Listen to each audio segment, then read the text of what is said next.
Well, hi everyone, Corey Barker here, and welcome to 2015. We have got a lot of really great things in store over the next year here at Kelby One, and I just want to give you a kind of a little freebie here today, just to kind of give you get your creativity jump started, especially with using 3D in Photoshop. But also want to bring attention to some other things.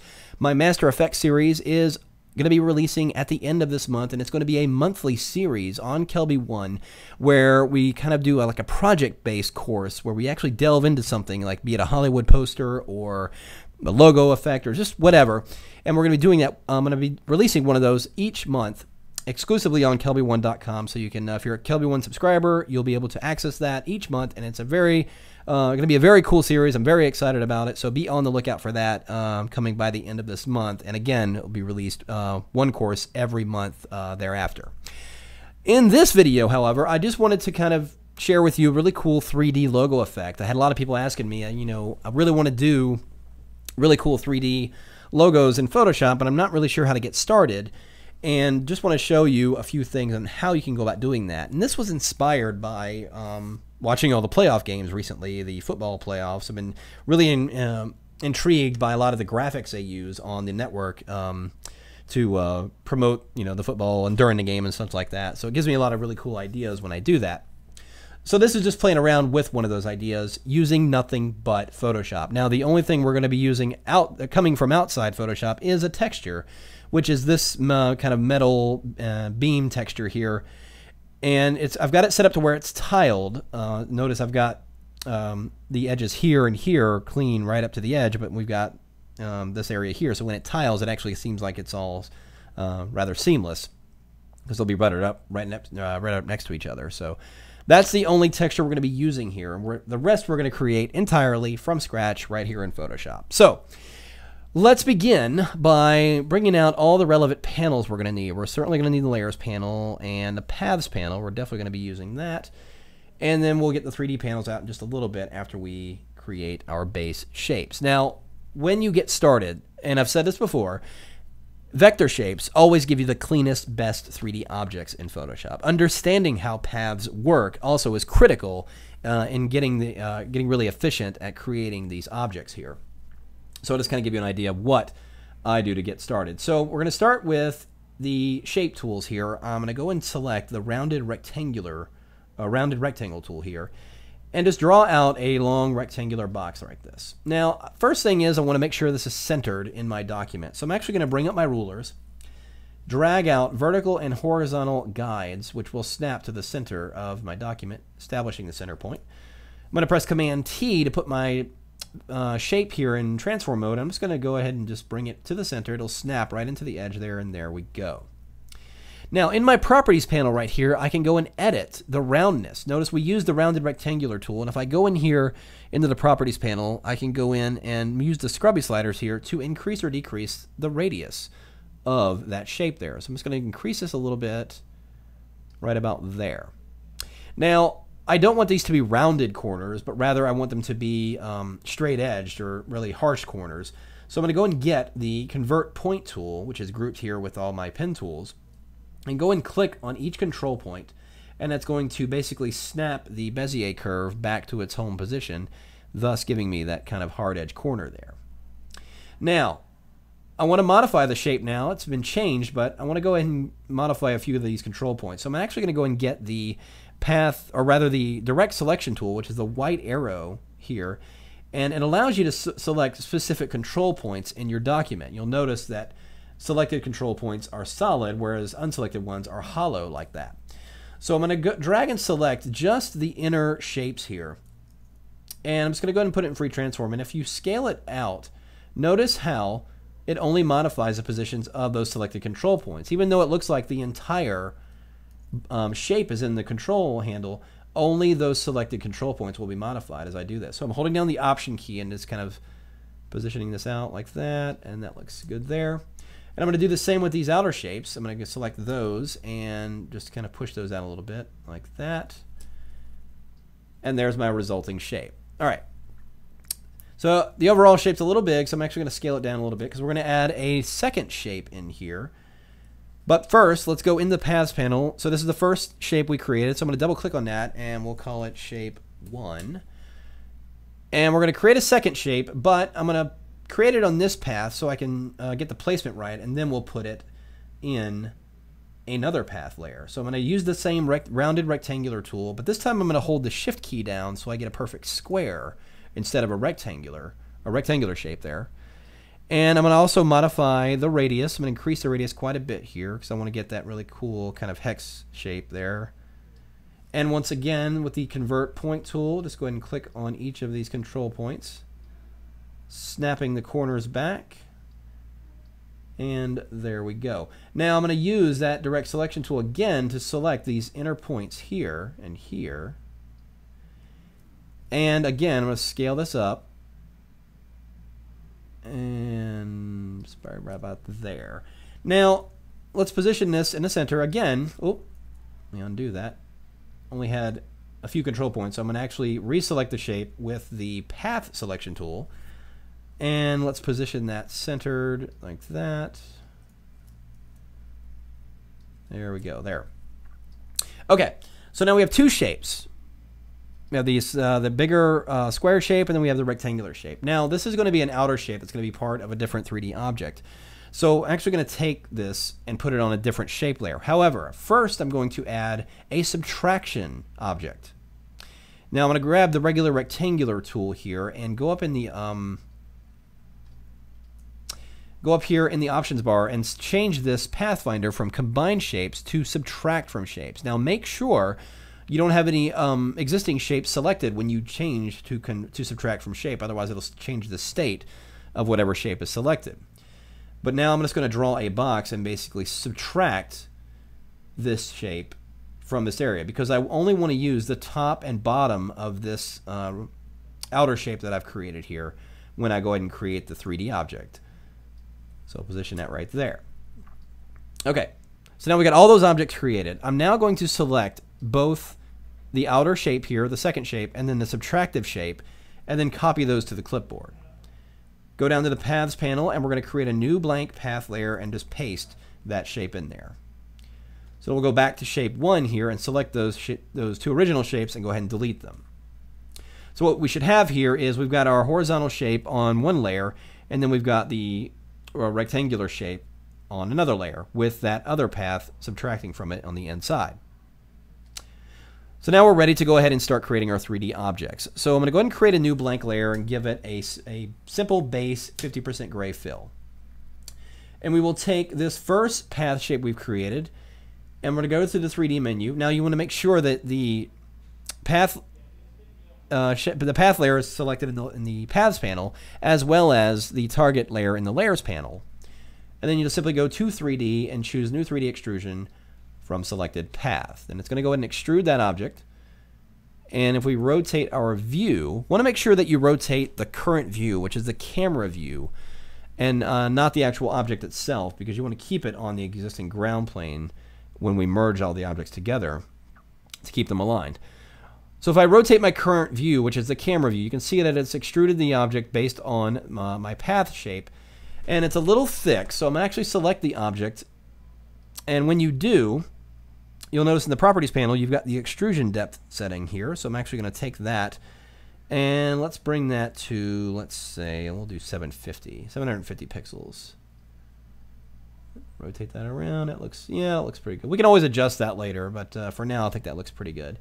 So I'm going to go ahead and hit Default Camera to bring it back to the front view. And this, again, this is the reason you want to, when you want to rotate the object around and look at all the different sides, rotate the camera versus rotating the object. So if I just rotate the object and I hit Default Camera, it's back at the default camera view because we didn't change the camera angle, we changed the object view. So you want to make sure that you rotate the camera and not the object. All right, so we got that shape created. I'm going to now modify it a little bit by selecting it, and let's make sure we got our 3D and Properties panels here together. And we want to create a bevel on this. Now we're going to go into the Properties panel, and the third tab over at the top, which is the cap section, we're going to click on that. And we're going to go into the bevels and just increase the width a little bit, and you'll notice that you get a nice good bevel on that object. Well, I don't want a typical bevel on this. I actually want it to be kind of like a frame on the object. So we're going to go into where it says the contour right here. I'm going to click on that, and you'll see the contour editor.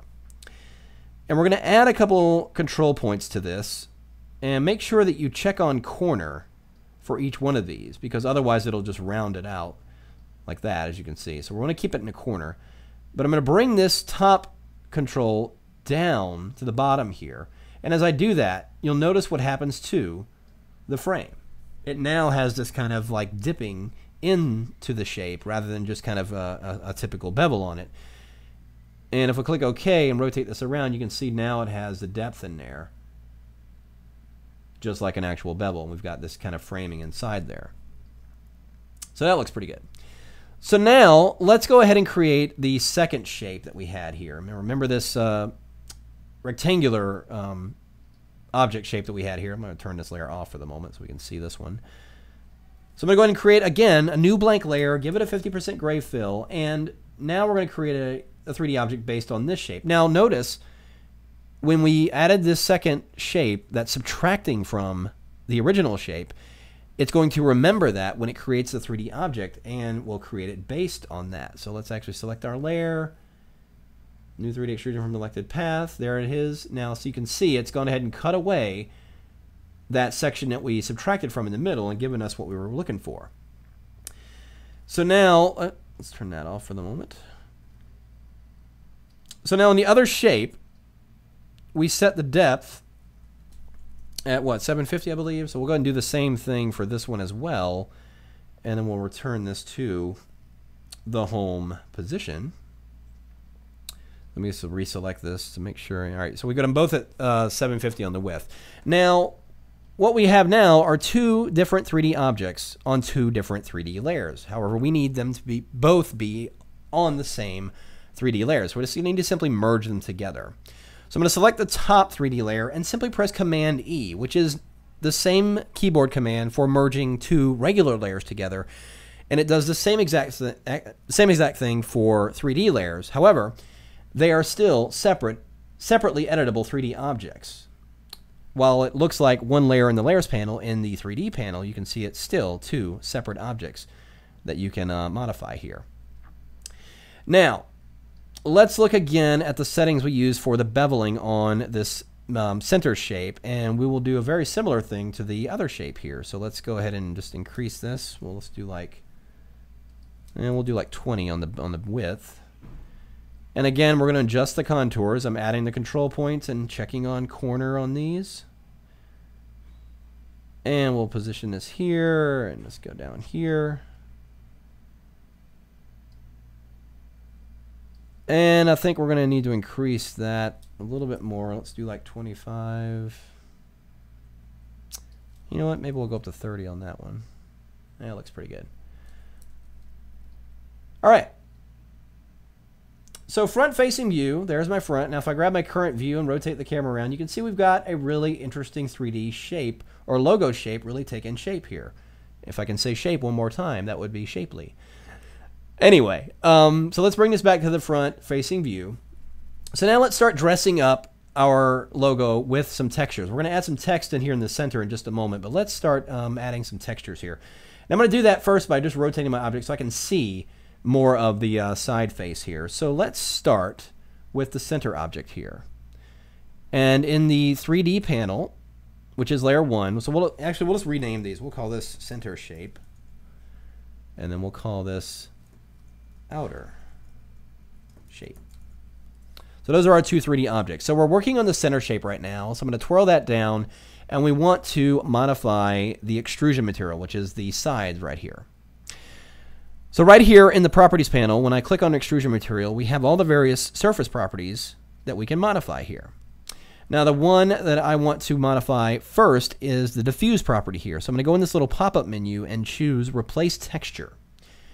And remember that texture I showed you at the beginning, this one right here? So that's the one we're going to use in this case. So I'm going to go ahead and click open, and it's going to apply that to my object. Now notice how it tiled it on here. It's kind of stretched and it doesn't really look right on there. So we need to modify the UV properties on this. So I'm going to go over to the back to that same menu, and this time we're going to choose Edit UV Properties.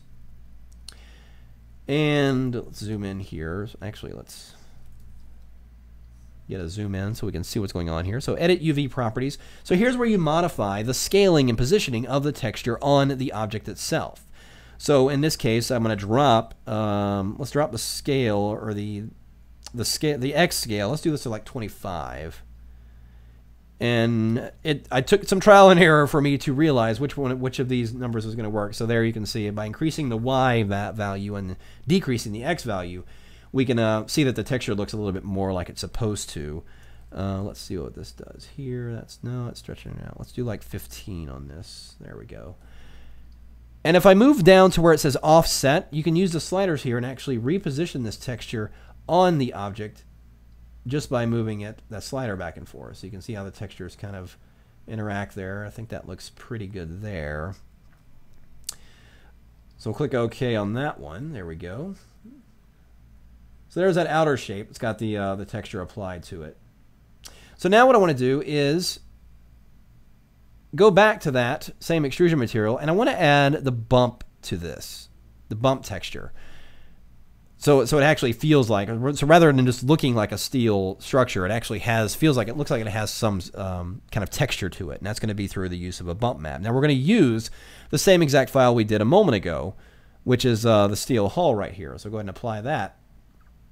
But what you got to do here is you got to go back into the diffuse property. Once you do it, so you notice the bump map is off. It's not aligned with the original, with the modified diffuse texture here. So you're going to have to go back to that diffuse texture and go back to edit UV properties. And then just do this. Just uncheck apply to matching textures and then reapply it. And then recheck it back on. And that basically resets that texture. And now it's aligned. So now it looks like there's some dimension, slight bit of dimension to that texturing on there. Okay? All right, so now once you have that, we're going to keep that layer 1 extrusion material selected. In the properties panel, you'll see this little globe icon here. That's your materials menu. So click on that and then click on the little pop-up menu here and choose new material. And we'll just call this metal body, something like that. So now that texture is saved. So it's saving me the trouble of having to reapply it the same way I just did to all the other surfaces here. So I can just select the extrusion material of the outer shape here, go into that menu, and then locate that texture, and boom, there it is. Now, depending on the type of the shape that it is, may require some repositioning of the UV properties here. So in this case, let's just do this for the sake of doing it. I'll just go into this one and we'll just edit UV properties, and let's just change the offset position there. And I'll do something like that. And then click OK. So it's repositioned it on there. It looks a little bit different. But it's keeping that kind of uniform look to it. So that saved me a lot of trouble. All I had to do was tweak it because I defined the texture and was able to apply it rather easily. So now let's bring this back to the front view here. And now let's apply that texture to the bevel shapes that we have here. So I'm going to select now under that center shape, we have layer 1 front bevel material. And then we'll do the same thing. We'll just apply that preset, but we're going to have to greatly modify it after we've done this because this surface is acting obviously a little bit different than the other one did. So again, I'm going to select layer 1 front bevel and we'll go to edit UV properties. And let's just modify the shape here. Let's actually increase this X value to like maybe 50, and it's really a matter of just eyeballing it, just kind of going in here, just messing with the textures. See, so that actually looks pretty good right there. I don't want to have it kind of too crazy on that framing, so I'm actually going to go with that as it is. And you'll notice the bump map automatically updates along with it, so it actually looks like it's looking pretty good there. So, and again, you can always go back and modify these after the fact. It's just a matter of getting these, just dressing the object and getting an idea of what it is you're going for here. So let's do the same thing with the other bevels on the other shapes here. We'll just go ahead and apply a little preset there. And again, we're going to go into that diffuse, edit UV properties, and let's just modify what we're looking at here so we can get a better idea. And let's just modify that positioning there.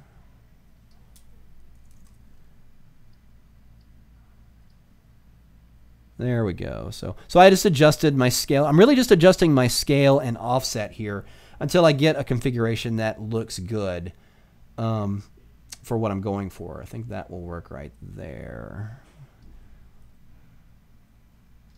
Maybe just position that a little bit there. There we go.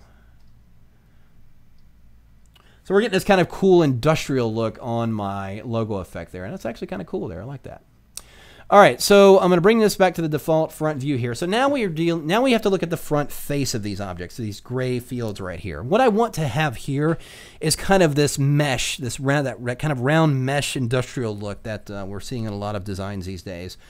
So we'll start with the center shape again. Select layer 1 front inflation material, and let's go in and modify the opacity setting here. So we're going to go, first I'm going to go into diffuse and just verify the size of the document we're looking at here, which is the original size, 2000 by 1000. So we'll go into the opacity and create a new texture based on that size. And then I'm going to jump back in there and choose edit texture. So we're in the texture file for that front face of that center object. You can see the wireframe that represents that shape area right there. Now what I want to do in here is I'm going to create a new layer and just give it a base 50% gray fill. And I'm going to apply a pattern through a layer style. So I'm just going to double click on the layer and then go in here and choose pattern overlay. Now I'm going to go over here and this is a mesh pattern I created. It's just a simple 2-dot mesh pattern that's tiling that I've created. I'm going to scale it down considerably. In fact, I'm going to bring it down to like 5%. You know what? Even smaller than that. Let's do like 3. Now, a opacity texture file on a 3D object is going to function the same way that a layer mask is going to work. Where it's black, it's going to hide the texture. White will reveal it. So when I click OK here, close the document and save the changes, there we get our mesh on the object there. Now the back face still is solid back there, so I'm actually going to select that and select back inflation and just set the opacity to 0 so we can actually see through the object now. But let's bring it back to that front view, and I can see the mesh now how it looks. Now actually that mesh is a little small, or rather large again, so let's go back in there and modify that opacity file again, and let's make that a little bit smaller. Can't go too much smaller because I'm almost at my minimum. We'll do 2 on that one, 2%. It's probably because I defined the pattern so large originally. So, but there we go. So that looks pretty good there. So we got a nice mesh there. So let's take that and let's put front inflation. I'm actually going to add a little bit of a shine. Well, not too much more of a shine, but let's put like a 50% reflection on that. And let's increase the specular brightness just a little bit. There we go. So as I move it around, you can see it's reacting to the light in a rather interesting way. So now what I want to do is I want to put that same mesh on the outer shape, top and bottom. So as before, we'll just go in and save this as a new material. And we'll call it mesh metal. And let's go ahead and select our other objects, front inflation, and we'll just apply our new material. Boom, there we go. Now obviously we're going to have to make some adjustments with the UV properties on this. So let's just select that. And we'll just do edit UV properties. Again with the inflation material, or I'm sorry, the opacity setting here. So let's bring this down. And we'll bring the X down a little bit. Let's actually bring that back up. It's really kind of hard to know which way these are going until you actually just start applying it and see which way it goes. Actually, let's bring this. So in this case, the scale, the X and Y are, the X is going to be a little bit more than the Y. I think that looks like it might work there. So let's see what we've got there. So that actually looks pretty good. All right, so we've got really interesting things happening here with our objects. Now the back face, of course, of that shape, let's go ahead and select back inflation material, bring the opacity down. There we go. And there we have our object. So we're looking pretty good. Now I just want to add some text just to kind of help finish things off here. So let's go ahead and just Bring that to the front view, and we'll go ahead and just add some text here. So just do the word master in reference to the new Master Effects series. It's coming up pretty soon. So I just got that centered in there. It's just actually the text I used earlier, so I'm actually going to go and use it as well again. So I'm just going to make it red. And let's go ahead and make this text 3D. So we're going to go to Window and go to 3D. I'm sorry, not Window, but 3D, and new 3D extrusion from selected layer. So it's going to extrude the text and looks pretty good, but now we need to merge it to the existing 3D object. So I'm going to go ahead and press Command E, merge it down. And we have 3 different 3D objects in this shape. So in the 3D panel, I'm going to select the word master, which is a 3D text object. And I'm going to use my widget here to position my cursor over the blue arrow and click and drag down. And that's going to bring that 3D text forward, as you can see right there. And we'll just position that where it just comes out of the front face there. That you can see. You can rotate your view here so you can get a better angle on this. There we go. And let's go ahead and bring this back to the front face. Now that side, the extrusion material, I'm going to go in there and I'm actually going to change that to black because I just want the front face to be red. So there you can see that. There we go. Now I'm also going to add a little bevel to the text. So I'm going to select the text object itself, and if you remember in the properties panel here, the bevel is in that third tab over in the cap section, and we'll just set this to around 10. And let's go a little bit higher now. Let's go like 15. And that looks pretty good. Now I'm also going to do something else. Now down here in the same section where the bevels are, just below that, you've got an inflate property here. Now I'm going to leave the angle at 45, but I'm going to increase the strength to just a very, very small number, like 2. And that basically just bulges out the front face of that text just a little bit so it can basically take the light a little bit better when we add it in just a moment. All right. So let's take a look at lighting now. So the first thing is, let's look at the existing lighting we have on the object. So let's go to the light section and see what we've got here. We've got an infinite light that's applied by default, which I hate infinite lights. They actually are rather boring, less dramatic when it comes to lighting objects and such. So let's change that. But first I'm going to position this at an angle that I think is really dramatic. So I'm going to select current view. And let's just kind of position this where we can get a really dramatic view on this. Now I want to go for a wider angle lens here. So I'm actually going to drop, when you have current view selected in the properties panel, you can actually change the type of lens you're looking at this object through. So I'm actually going to drop my field of view to like 10. And let's just bring that back forward here. And you can see it gives me a much more dramatic angle. That wide angle is really kind of giving me a much more dramatic view here, as you can see there. So position that right about there. And here's where you're going to really see that lighting makes a huge difference. So I'm going to go into the light section and select the infinite light that's there. And I'm going to change that to a point light. And you can see a point light is basically just like a floating light, basically shines light in all directions. So I'm actually going to bring this back this way and bring it down a little bit. So it's really kind of up here. This little icon indicates right here that the light is just up and outside of view there. And let's increase the intensity to like 110. Now I'm also going to add a second point light on here. And I'm going to change the color of this one to more of a cool blue. And then I'm going to take that light and use the 3D tools and position it in the lower area and pushed further back. So it's giving me kind of a blue light on that edge there, right off to the side there, like that. Now, go to the environment property here, and we're going to go into the image-based light. It's one of my favorite elements of this because the finish it gives you is really, really cool. So I'm going to go to the icon here and choose New Texture. And let's just go ahead and make this a really small document, 500 by 500 pixels. And it's going to blow out the object because it's all white. So if you'll notice that It's a white image-based light, so it's shining bright white light on everything. So let's go in here and edit the texture. And the first thing is invert it. I'm just going to press Command-I, and it's going to invert the values. And then we're going to take the lasso tool and just go from corner to corner in kind of a wavy fashion there, just like that.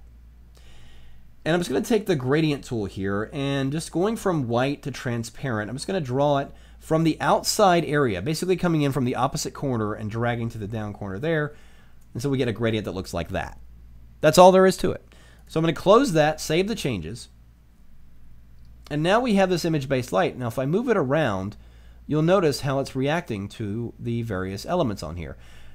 Now let me select the text here because certain parts are not set to be reflective yet. So in the text, I'm going to select front inflation, and let's make sure that the shine is pretty high. I'm going to put it 50. Reflection, we'll put it 50 as well. And we'll even increase the specular like we did a while ago. So there it is. So now you can really see that light shining on there. Now the specular on those mesh areas, I'm going to reselect those, and let's lessen that specular highlight on those objects there. So now if I reselect environment and I move around that image-based light, look at the text and even the shapes or the mesh area on the logo right there. So notice how the light's really reacting to it like that.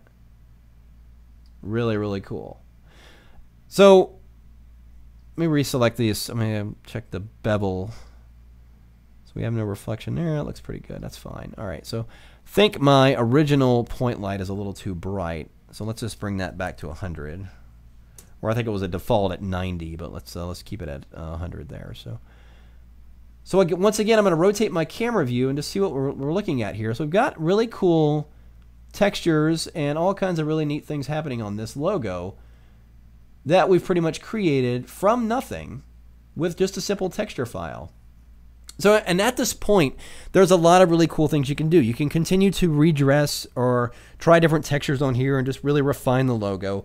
And you can even modify the shapes that are already created. Say, for instance, if I wanted to make this shape a little bit different, this outer shape, when you have it selected, the main object selected in your 3D panel, you can go over here to Edit Source in the Properties panel, and it will open up the original document for that shape. Now here is a little bit of a gotcha on this one.